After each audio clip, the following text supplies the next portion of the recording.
നമസ്കാരം, കർമ്മ ന്യൂസിലേക്ക് സ്വാഗതം. കേരളത്തിന്റെ തനത് പച്ചമരുന്ന് ചികിത്സയും നാട്ടുവൈദ്യവും ആദിവാസി വൈദ്യവും ഒക്കെ ഇതാ കർണാടകയിലേക്ക്. സിദ്ധമർമ്മ ചികിത്സ ഉൾപ്പെടെ എല്ലാവിധ ആയുർവേദ ചികിത്സകളും ഏകോപിപ്പിച്ചുകൊണ്ട് കേരളത്തിലെ പ്രശസ്തനായ നാട്ടുവൈദ്യ ചികിത്സകൻ മോഹനൻ വൈദ്യരാണ് കർണാടകത്തിൽ Parabrahma hospital of Ayurveda research centre എന്ന സ്ഥാപനം കഴിഞ്ഞ ദിവസം തുടങ്ങിയിരിക്കുന്നത്. ഈ സ്ഥാപനത്തിന്റെ ഉദ്ഘാടനം കേന്ദ്ര ആയുഷ് മന്ത്രിയാണ് നിർവഹിച്ചിരിക്കുന്നത്.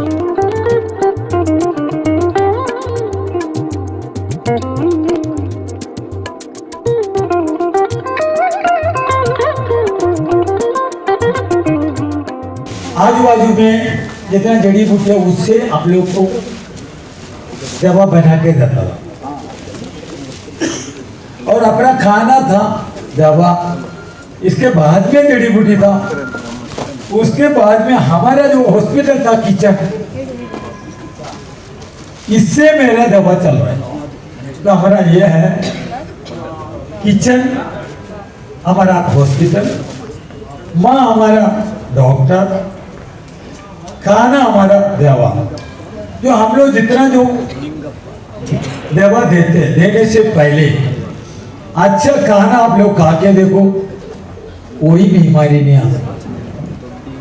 पूरा जो अपना जो खाना है विष है, मिलावट है, पोइजन है.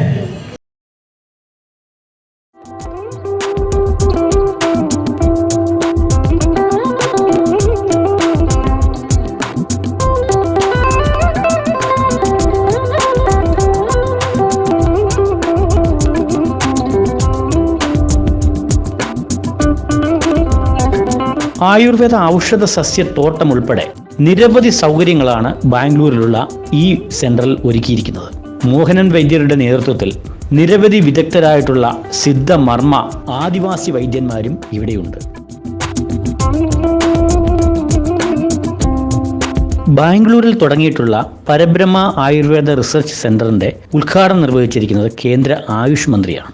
കർണാടകത്തിലെ വിവിധ മന്ത്രിമാരും MLA-മാരും ഉൾപ്പെടെ നിരവധി പേരുടെ വൻ സ്വീകരണമാണ് മോഹനൻ വൈദ്യർക്ക് ലഭിച്ചത്.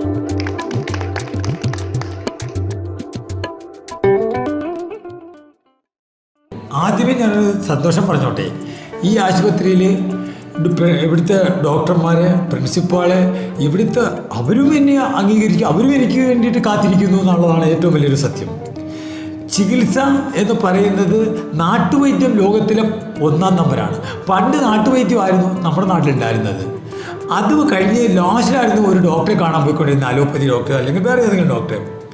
അത് ഈ ഗവൺമെൻറ്, കർണാടക ഗവൺമെൻറ് അംഗീകരിക്കും, നമ്മുടെ ഗവൺമെൻറ് അത് അംഗീകരിക്കുന്നില്ലെന്നാണ് എൻ്റെ വിശ്വാസം. നാട്ടുവൈദ്യത്തെ കേരളത്തിൽ ശരിയാക്കി എടുത്താൽ നമ്മുടെ നാട്ടിലെ പ്രശ്നം തീർന്നു. പക്ഷേ ആഹാരം മാറ്റിയിട്ട് വേണം ചെയ്യാൻ. ഈ സർക്കാർ നടത്തി ചെലവാക്കുന്ന കോടിക്കണക്കിന് രൂപയുടെ സ്ഥാനത്ത് അതിൻ്റെ 10% ഇവിടുത്തെ പാവപ്പെട്ട കർഷകന് കൊടുത്തിട്ട് അവൻ്റെ സബ്സിഡിയും കൊടുത്ത് അവനെ പ്രോത്സാഹിപ്പിക്കുവാണെങ്കിൽ ആശുപത്രിയെല്ലാം കുറയും, കച്ചവടവും കുറയും, സാധാരണക്കാരായ പാവങ്ങൾക്ക് ജീവിക്കാൻ പറ്റും. ഇതാണ് യഥാർത്ഥ സത്യം. ഈ കർഷകരും നാട്ടുവൈദ്യമായിട്ട് എന്താണ് ബന്ധം? കർഷകൻ്റെ ഇല്ലെങ്കിൽ നാട്ടുവൈദ്യം ഇല്ല.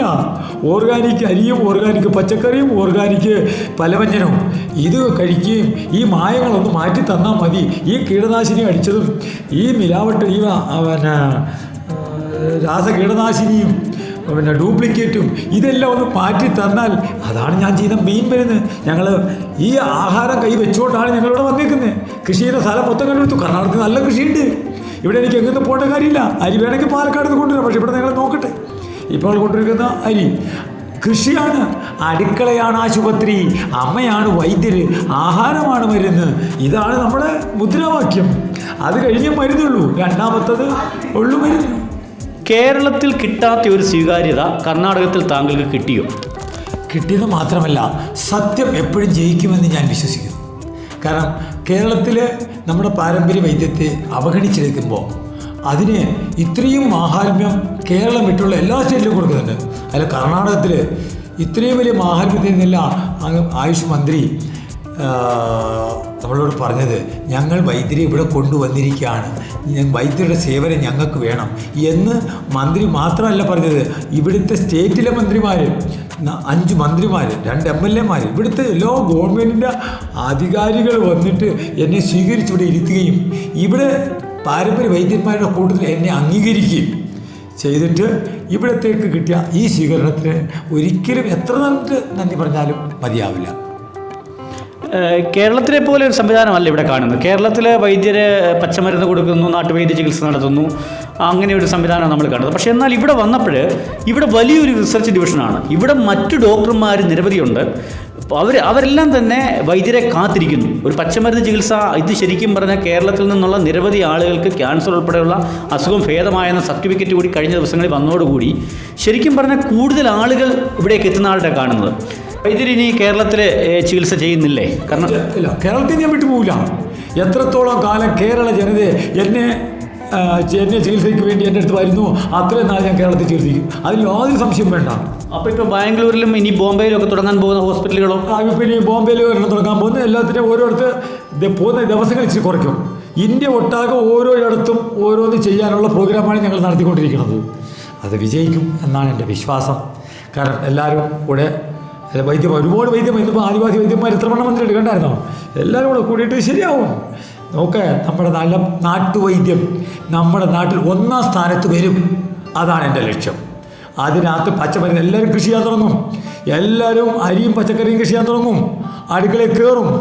അടുക്കളയാണ് വീണ്ടും നമ്മൾ ചെന്നെത്തിപ്പെടുന്ന നമ്മുടെ ആശുപത്രി പണ്ടത്തെ. सबसे पहला जो इधर चालू होने से पहले खाने का, चावल का, गेहूं का, बाकी सब्जी का सबका मैं कुछ करते रहता हूँ. इसके बाद में जो है वटमुरी जो बोलते हैं, अपना kidney stone, bladder stone, pancreas stone, gall bladder stone, prostate gland का जो लाल में और खुजली, तो सोरियासिस आप लोग बोलते हैं, हम लोग रेखवाल बोलते हैं, और जॉन्डिस, अल्सराइटिस, कोलाइटिस, जो खाना खाने को नहीं होता है वो, ट्यूमर, ऐसे जो रोग दूसरा कोई कर नहीं सकते, लोग छोड़ने के बाद में आप लोगों को जाते हैं, उसका एक्सपीरियंस है आप लोगों का. वो भी एक गाँव की दवा है. गाँव की दवा बोलेगा तो अपना गांव का जो है. बहुत खुशी की बात है. आज यहाँ बेंगलुरु में परब्रह्मा आयुर्वेदा हॉस्पिटल के इनाग्रेशन में हमारे पुरातन वैद्य श्री मोहन नायर जी को मिलना हुआ. उन्होंने जो कुछ रिसर्च किया है उसमें से कैंसर पेशेंट पकड़ के सभी तरह के पेशेंट जो है उनके पास आते हैं. दिन में कम से कम 1000 पेशेंट उनके पास आते हैं. वो दिन में कम से कम 400-500 पेशेंट वो देखता है. और इनके पास इतनी क्रॉनिक डिसीज़ जो है उनके लिए मेडिसिन है और अपनी तरह से वो समाज की सेवा कर रहा है. ये मेडिसिन को हम जो बात हुई है कि ये साइंटिफिक वैलिडेट करके ये जो दवा उनके पास है वो समाज को सभी क्षेत्रों में, सभी हॉस्पिटल में लाने का हम प्रयास करेंगे. उन्होंने जो कुछ खोज निकाली है, उन्होंने जो कुछ रिसर्च किया हुआ है, इसका फ़ायदा सभी लोगों को देने का हमारा प्रयास है. आयुष मंत्रालय उसको, इस मेडिसिन को सभी जगह वैलिडेट, साइंटिफिक वैलिडेशन करके सभी लोगों को पहुंचाने का काम करेगा. हाँ, पद्धति है. हम जो जैसा जैसा रिसर्च मिलता है, जैसा जैसा नया मेडिसिन मिलता है, वैसा वैसा हम जो है वो मेडिसिन वो रिसर्च, फिर एक बार रिसर्च करके वो समाज को देते हैं. ऐसी स्कीम भी है, उसके बारे में हम आगे बढ़ेंगे. Parabrahma Hospital and Research Center has got all the facilities for treatment of patients and a well-equipped laboratory and other facilities. I've gone all around the treatment rooms and operations, theatres and therapy rooms and other things. Well equipped and all facilities are available. The patients who are interested can avail the best treatment available here in this hospital.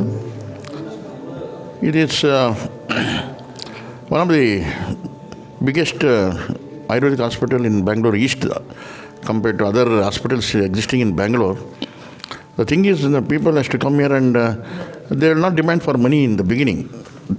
The authorities, what they say that after availing treatment, then after any result, positive result, then only they can pay the fees. So there's nobody does it. So they're doing it in unique style. This hospital authorities, MD of the hospital and the Guruji Kerala, from Kerala, we have come here and started this Ayurvedic center. We have learned Kannada very fluently. Really, I wish him all the best for establishing this hospital for poor and downtrodden, oppressed and suppressed, to avail treatment for cheapest cost. And you maintain that low cost for the poor and downtrodden, so that people will come more and more. So once it is developed and lot of people come and when there is demand for treatment, then you can hike the fees. But till then, such time, better you keep a low profile treatment, low profile rate, lower range, so that poor will sustain, and so God also will be in your favor for the better and prospectus of this institute, of the hospital. I am very much happy to say the Parabrahma Hospital Research Center, that is also in Karnataka and Bangalore, in remote area, it will be very much helpful for the poor people, those who have many more problems in their health. Definitely it will very much helpful for the poor people. In the future, this hospital, Ayurvedic hospital, will get very good name and very helpful for the people. Today I have got the information that Mohan Vaidyan, he is from Kerala. He came here and he served for the people. He is doing medicines, everything, and he is the head of this institution. I will wish him very much success. Thank you.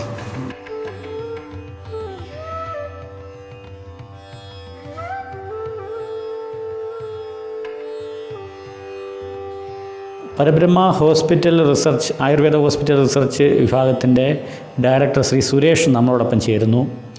അദ്ദേഹത്തിന് എന്താണ് പറയാനുള്ളതെന്ന് കേൾക്കാം. അതായത് പരബ്രഹ്മ hospital കേരളത്തിലെ hospital സമുച്ചയങ്ങളുണ്ട്. അതോടൊപ്പം തന്നെ നാട്ടുവൈദ്യം പ്രോത്സാഹിപ്പിക്കാനായിട്ട് നിരവധി സ്ഥലങ്ങളിൽ മോഹനവൈദ്യർ ചികിത്സകൾ ഏകോപിപ്പിക്കുന്നുണ്ട്. അതോടൊപ്പം തന്നെ ഇപ്പം അതിലും വിപുലമായ രീതിയിൽ വലിയ ഹോസ്പിറ്റൽ സമുച്ചയവുമായിട്ട് എല്ലാ സൗകര്യമുള്ള മെഡിക്കൽ കോളേജിന് തത്തുല്യമായിട്ടുള്ള സൗകര്യവുമായിട്ട് ഇപ്പം ബാംഗ്ലൂരിൽ തുറക്കുന്നു. എന്തുകൊണ്ടാണ് കേരളത്തിൽ നിന്ന് വ്യത്യസ്തമായിട്ട് ഇങ്ങനെയൊരു സംരംഭം കർണാടകത്തിലേക്ക് വ്യാപിപ്പിക്കാനുണ്ടായ കാരണം? കേരളത്തിൽ എന്ന് വെച്ച് കഴിഞ്ഞാൽ കുമ്പളകൾ പോലെ കുറേ നാട്ടുവൈദ്യരും കുറേ ഹോസ്പിറ്റലുകളും കുറേ ഇതിനെ പറ്റിയുള്ള ആയുർവേദങ്ങളും ഒക്കെ ഉണ്ട്. പക്ഷേ അതിന് ഇടയിൽ രാഷ്ട്രീയപരമായും അല്ലാതെയുമൊക്കെ പുള്ളി സത്യസന്ധമായിട്ടുള്ള കാര്യങ്ങളെ സംസാരിക്കും. അത് അവിടെ വൻ വിഷയങ്ങളാണ്. അവിടെ പറ്റില്ല, പുള്ളിക്ക് അത് പറ്റില്ല. അവിടെയുള്ള ആളുകൾ ഇനി ഇദ്ദേഹത്തെ കാണണമെന്നുണ്ടെങ്കിൽ ബാംഗ്ലൂരിൽ വന്ന് കാണേണ്ട ഒരു അവസ്ഥയിലോട്ട് വരും. ഞങ്ങളിവിടെ വിപുലമായി ഹോമിയോ, അലോപ്പതി എല്ലാം കൂടെ ഒത്തുചേർന്ന് സിദ്ധ ആദിവാസി ട്രീറ്റ്മെൻറ്റ്, ആദിവാസി വൈദ്യന്മാരുടെ ട്രീറ്റ്മെൻറ്റ് എല്ലാം കലർത്തിക്കൊണ്ട് പുള്ളിയാണ് അതിൻ്റെ മെയിൻ ഹെഡ്. പുള്ളിയുടെ ഇതിലാണ് ഞങ്ങളിത് പ്രവർത്തിപ്പിക്കുന്നത്. പുള്ളി എന്ന് വെച്ച് കഴിഞ്ഞാൽ ഒരുപാട് ഏതാണ്ട് കണക്ക് കൂട്ടിക്കഴിഞ്ഞാൽ കേരളത്തിലാണ്ട് പതിനായിരക്കണക്കിന് ആളുകൾക്ക് അസുഖങ്ങൾ ഭേദമാക്കിയൊരു മനുഷ്യനാണ്. പുള്ളിക്ക് അവിടെ അതിനുള്ള അംഗീകാരങ്ങളോ കാര്യങ്ങളോ അവിടെ കിട്ടുന്നില്ല. പുള്ളി അതിൽ ഭയങ്കര നിരാശനുമാണ്. അങ്ങനെ ഞങ്ങൾ പുള്ളിയെ വളരെയധികം നിർബന്ധിച്ച്, പുള്ളിക്ക് കേരളം വിട്ടു പോകാൻ താല്പര്യമില്ല, പുള്ളിയെ ഞങ്ങൾ വളരെയധികം നിർബന്ധിച്ച് പുള്ളി സമ്മതിച്ചാണ് ഇപ്പോഴിവിടെ ബാംഗ്ലൂരിൽ വന്നിരിക്കുന്നത്. ഇതുപോലെ തന്നെ ഞങ്ങളിതിൻ്റെ സംരംഭങ്ങൾ ബോംബെയിലും ഡൽഹിയിലും എല്ലാം തുടങ്ങാൻ ഞങ്ങൾക്ക് ഉദ്ദേശമുണ്ട്. എന്ന് വെച്ച് കഴിഞ്ഞാൽ ആളുകൾക്ക് നല്ല ട്രീറ്റ്മെൻറ്റ്, നല്ല രീതിയിലുള്ള അസുഖങ്ങൾ മാറാനുള്ള ട്രീറ്റ്മെൻറ്റ് കിട്ടട്ടെ. അപ്പോൾ കേരളത്തിൽ പുള്ളിക്ക് അത്രയ്ക്ക് അവഗണനയും കാര്യങ്ങളും എല്ലാം ഉണ്ടാകുന്ന ഒരു നിലയ്ക്ക് പുള്ളിക്ക് മറ്റ് സ്ഥലങ്ങളിൽ ഇവിടെ മന്ത്രിമാർ ഇന്നിവിടെ ഇതിൻ്റെ ഓപ്പണിങ്ങിന് സന്ദർശിച്ചെന്ന് വെച്ച് കഴിഞ്ഞാൽ കേന്ദ്രമന്ത്രിമാർ, ഇവിടുത്തെ MLA മാർ, ഇവിടുത്തെ സാമൂഹിക പ്രവർത്തകർ എല്ലാവരും ഉണ്ടായിരുന്നു. നിങ്ങൾക്ക് അത് കണ്ടതാണല്ലോ. അപ്പം ആ രീതിയിൽ പുള്ളിക്ക് ഇവിടെ അത്രയും അംഗീകാരം. പുള്ളിയെ അവർ ഇങ്ങോട്ട് ക്ഷണിച്ചതാണ്, ഞങ്ങളല്ല, അവർ ഡയറക്റ്റ് ക്ഷണിച്ചതാണ്. ക്ഷണിച്ച് പുള്ളി ഇവിടെ വന്ന് പുള്ളിക്ക് അതിൻ്റേത് അംഗീകാരം കാര്യങ്ങളും ഇവിടെയുള്ള ഈ കർണാടകത്തിൽ നിന്നും ഏതാണ്ട് ഒരു ദിവസം പുള്ളി കേരളത്തിൽ ഒരു ദിവസം നോക്കുന്ന സ്ഥലത്ത് ഒരു 10 പേരെങ്കിലും കുറഞ്ഞ് കർണാടകത്തിൽ നിന്ന് വരുന്നുണ്ട്. അവർക്ക് ഒരു ആശ്വാസമാകുമല്ലോ, അവർക്ക് ഇത്രയും ട്രാവൽ ചെയ്ത് അവിടെ വരണ്ട. അവർക്ക് ഇവിടെ വന്ന് പുള്ളി ഇവിടെ വന്ന് ട്രീറ്റ്മെൻറ്റ് ചെയ്യുമ്പോൾ അവർക്ക് അതിൻ്റേതായ ഗുണങ്ങളും അതിൻ്റെ ട്രീറ്റ്മെൻറ്റും എല്ലാം കിട്ടുമ്പോൾ അത് നല്ല കാര്യം തന്നെയല്ലേ. അപ്പം അങ്ങനെ ഒരു ചിന്തയിൽ നിന്നാണ് ഞങ്ങളിത് എടുത്തത്. കൊള്ളാം. പുള്ളി അതിന് സമ്മതിച്ച് ഞങ്ങൾ ഒരുപാട് പാടുപെട്ടാണ്. പുള്ളിക്ക് കേരളത്തിൽ തന്നെ ട്രീറ്റ്മെൻറ്റ് ചെയ്യണമെന്നാണ് പുള്ളിക്ക് ആഗ്രഹം. പുള്ളി അത് തന്നെ പറയുന്നുണ്ട്. പുള്ളി ഒരു ബിസിനസ് മൈൻഡുകാരനല്ല. പുള്ളിക്ക് അവിടെ നിൽക്കാൻ പറ്റാത്തതുകൊണ്ട് മറ്റ് ആളുകളെ പുള്ളിക്ക് ഡിപ്പെൻഡ് ചെയ്യേണ്ടി വരുന്നുണ്ട്. പുള്ളിക്ക് അവിടെ സ്വന്തമായിട്ട് വീട്ടിൽ ചെയ്തുകൊണ്ടിരുന്നതാണ്.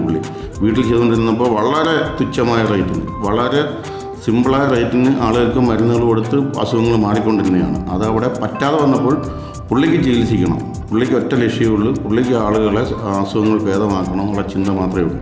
അത് പുള്ളിക്ക് പറ്റാതെ വന്ന സമയത്താണ് പുള്ളി മറ്റുള്ളവരെ ഡിപ്പെൻഡ് ചെയ്യാൻ തുടങ്ങി. പുള്ളിക്ക് ചികിത്സിക്കാൻ വേണ്ടിയാണ് ഈ കാര്യങ്ങൾ ഇപ്പോൾ ഇവിടെ ചെയ്തുകൊണ്ടിരിക്കുന്നത്. അതുപോലെ കാര്യങ്ങൾ നടക്കും, എല്ലാം ഭംഗിയായി നടക്കും എന്ന് ഞങ്ങൾ ആശംസിക്കുന്നു. ഏതൊക്കെ അസുഖങ്ങൾക്കാണ്? അസുഖങ്ങൾ ക്യാൻസറിന് ചികിത്സയുണ്ട്, ക്രിയാറ്റിന് ചികിത്സയുണ്ട്, സ്റ്റോണിന് ചികിത്സയുണ്ട്, പിന്നെ വന്നിട്ട് നടക്കാൻ പറ്റാതെ, അതായത് ഈ ഒരു 2 മാസങ്ങളിൽ എന്ന് വെച്ച് കഴിഞ്ഞാൽ നടക്കാൻ പറ്റാൻ നോർത്ത് ഇന്ത്യയിൽ നിന്ന് 2 സ്ത്രീകൾ വന്ന അവർ വീൽ ചെയറിൽ കൊണ്ടുവന്നവർ ഒരു 20 ദിവസത്തെ മരുന്ന് കഴിച്ചിട്ട് അവർ പിന്നീട് നടന്നാണ് വന്നത്. അത് കണ്ടിട്ടാണ് ഞങ്ങൾക്ക് പുള്ളിയോട് ആരാധന തോന്നിയാണ് ഞങ്ങൾ ഇത്രയും വലിയൊരു സംരംഭത്തിന് ഞങ്ങൾ കളവൊരുക്കിയത് തന്നെ. അതുകൊണ്ടാണ് പുള്ളിയിലുള്ള ആ വിശ്വാസം, ഞങ്ങളുടെ ആ വിശ്വാസമാണ്. ആ വിശ്വാസം കൊണ്ടാണ് പുള്ളിയെ വെച്ചുകൊണ്ട് നമ്മൾ ഇങ്ങനെയുള്ള കാര്യങ്ങൾ ഇന്ത്യയിൽ എമ്പാടും പുള്ളിയുടെ സേവനം വേണം എന്ന് കേന്ദ്രത്തിലെ മന്ത്രിമാർ വരെ ഒരുപാട് പേരുകൾ അവിടെ വന്ന് ചികിത്സിക്കുന്നുണ്ട്. എല്ലാവരും രഹസ്യമായാണ് ചികിത്സ. അപ്പോൾ അത് നമ്മൾ വെളിയിൽ വിടാൻ പറ്റത്തില്ലല്ലോ, രോഗങ്ങളെല്ലാം വലുതാണ് വരുന്നവർ. അപ്പോൾ അതുകൊണ്ടാണ് നമ്മളിതൊന്നും വെളിയിൽ വിടാൻ പറ്റാത്തതായതുകൊണ്ടാണ് ആവിധ കാര്യങ്ങളൊന്നും വെളിയിൽ ചർച്ച ചെയ്യാത്തത്. പക്ഷേ പുള്ളിക്ക് ആയുരാരോഗ്യ സൗഖ്യങ്ങൾ കൊടുത്ത് കുറേ ആളുകളെ ഇനിയും അസുഖങ്ങൾ ഭേദമാകട്ടെ എന്ന് നമ്മൾ इसका आत्मा ने, इसका मनस, इसका जो बुद्धि, वो आत्मा ने आपको वो मार को कैसे पहचाना, उसको तमाशा में ले लिया, वो तमाशा।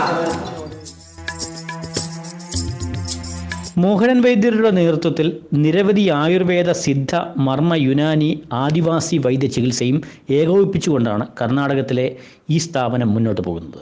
നിരവധി ആയുർവേദ ഡോക്ടർമാരും മറ്റ് ഡോക്ടർമാരുടെയും സൗകര്യമുള്ള റിസർച്ച് സെൻറ്റർ 24 മണിക്കൂറും ബാംഗ്ലൂരിൽ പ്രവർത്തിക്കുന്നു.